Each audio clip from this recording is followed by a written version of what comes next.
Welcome to Chillin' 101. We hope this video helps. You start with the essentials. Verify Ssms 21 is installed and NET prerequisites are current because performance and features depend on them. Once done, launch Ssms and connect to your target server with the proper authentication. This establishes the session context.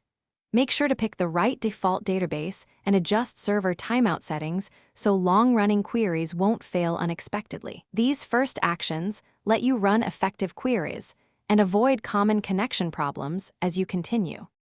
Next, focus on writing and validating your queries. You open the query editor, use split panes and IntelliSense to speed typing, and leverage templates for routine scripts. Then craft TSQL with parameters and validate results quickly with select TOP100 before full runs, because small tests catch logic errors. Once query is run, examine the execution plan and query statistics to find bottlenecks. This is how you iterate and improve performance. After adjustments, rerun and compare metrics to confirm gains. To finish, save your scripts into a project and export important result sets as CSV for sharing.